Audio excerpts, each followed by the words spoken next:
Happy birthday to you. Happy birthday, Mr. President. One of the most famous stars in Hollywood history is dead at 36. Marilyn Monroe was found dead in bed. These images tell the dark side of her story.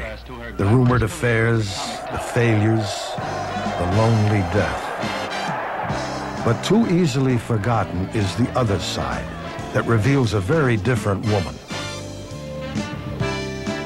Her name was Marilyn Monroe, and her life was the stuff of legend.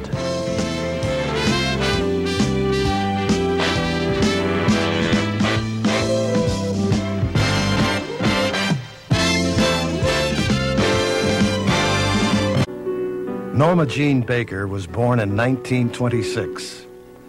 Her mother was in and out of mental hospitals, and she was raised by strangers in an orphanage and 9 foster homes.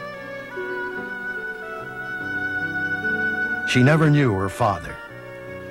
Though seldom alone, she was always lonely, dreaming of the day it would all be different. The war abruptly ended Norma Jean's life as a suburban housewife.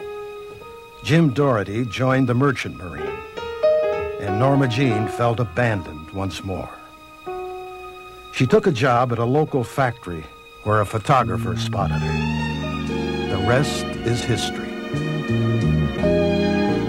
A kiss may be grand, but it won't pay the rental on your humble flat or help you at the automat. May I kiss your hand? I always say a kiss on the hand might feel very good, but a diamond tiara lasts forever. Men grow cold as girls grow old, and we all lose our charms in the end. But square cut or pear shape, these rocks don't lose their shape. Diamonds are a girl's best friend. Tiffany's. I'd like to present to you the Look Achievement Award as the most outstanding feminine newcomer. Cartier. Best young box office personality. I present this citation, the most popular actress of the year. Thank you, Mr. Nichols. Thank you, Lauren. Thank you, Mr. Sims. Black Star, Ross Gorham. Talk to me, Harry Winston. Tell me all about it. Don't you know that a man being rich is like a girl being pretty? You might not marry a girl just because she's pretty, but my goodness, doesn't it help?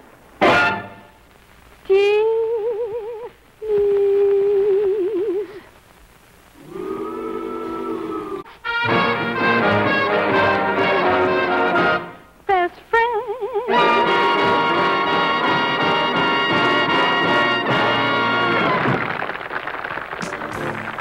The rewards of stardom came pouring in. With Jane Russell, her co-star in Gentlemen Prefer Blondes, she took her first step toward Hollywood immortality. When the actress was seen in the company of Joe DiMaggio, the popular retired baseball player, her place in America's heart seemed secure. In 1953, Marilyn starred in How to Marry a Millionaire with Lauren Bacall and the then reigning sex goddess, Betty Grable. From Japan, Marilyn traveled alone to entertain American troops in Korea.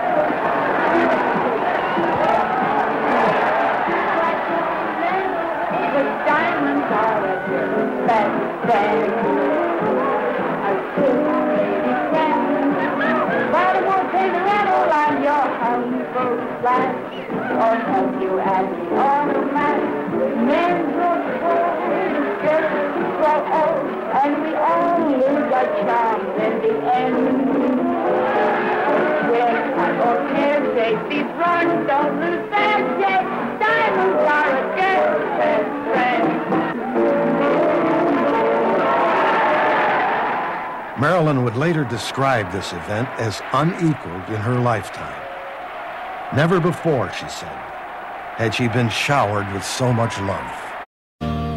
First, Marilyn was to make the 1955 movie which confirmed for all time her role as the goddess who was all bubbles and sweet innocence.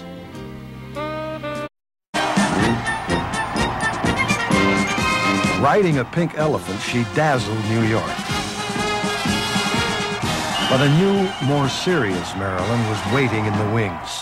Here on 11 acres, Marilyn Monroe. On April 8th, 1955, she was interviewed by Edward R. Murrow at the home of Milton Green, vice president of the newly formed Marilyn Monroe Productions. Marilyn, tell me, what's the basic reason for this corporation? Primarily to contribute to help making good pictures. Well, would it be fair to say that you got rather tired of playing the same kind of roles all the time and wanted to try something different? It's not that I object to doing musicals or comedies. In fact, I rather enjoy it. But I would like to do also dramatic parts, too. Mm-hmm. Guess that covers it. Well, Marilyn, now that you're a New Yorker, how do you like this city, anyway? Oh, I love it. Everyone's very friendly, and it's a very optimistic, friendly city. Well, are you always recognized wherever you go in New York? Not really. I can put on a no polo coat and no makeup and get along pretty well.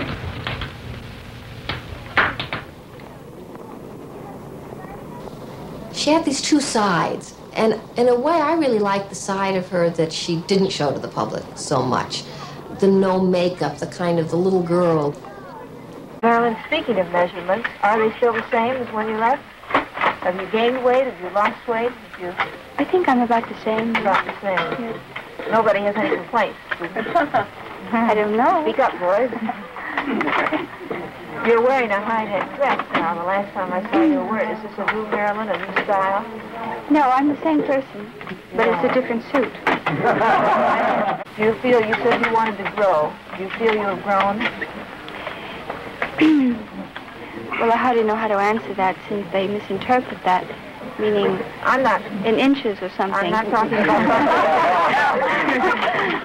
Marilyn, are you happy to come back and do this picture? Are you pleased with the bus stop? Oh, yes, very much. I'm looking forward to working with Josh Logan and doing the picture, and it's good to be back. Was he your selection as a director? 20th Century Fox selected him, and I have director approval, and they asked if I would approve of him, and definitely you do. So you're very happy. You think you're going to make a very good picture? I hope it will be a good picture. One is interested in your plans and that big question. Now, can you tell us where and when? It was 1956, and the improbable was about to take place. I'm not going to say where we will be married for just that reason, because I think it's time enough for everybody to know when it happens and leave us with a little bit of peace until it happens. Arthur Miller's parents welcomed her, and Marilyn appeared once more to have found her family. Just days after their marriage, Marilyn and her new husband left for England to begin her company's second production. One day, Milton Green told me that he was going to make a picture of The Prince and the Showgirl, and Laurence Olivier was going to play the Prince and direct, and Marilyn Monroe was going to play opposite him. I would like to say that I'm fully confident that in the end my husband will win this case. Americans were again amazed. Marilyn Monroe was speaking out in support of her husband's refusal to name suspected communists before a congressional committee. Her courage only enhanced her role as beloved sex goddess. The acclaim for Marilyn's unique comedic talent reached its peak with her 1959 film, Some Like It. Marilyn's attempt to have a child ended in repeated disappointment, and the old haunting sense of loneliness returned.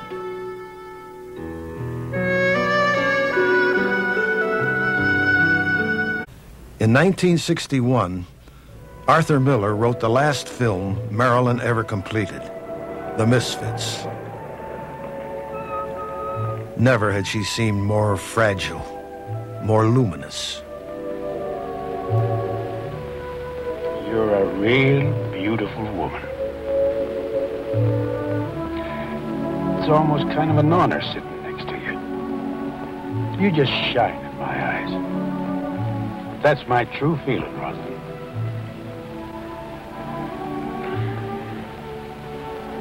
What makes you so sad?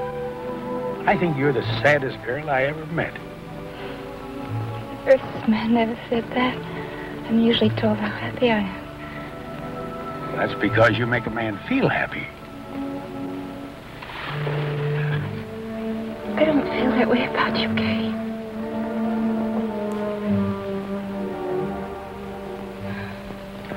Well, don't get discouraged, girl. You might.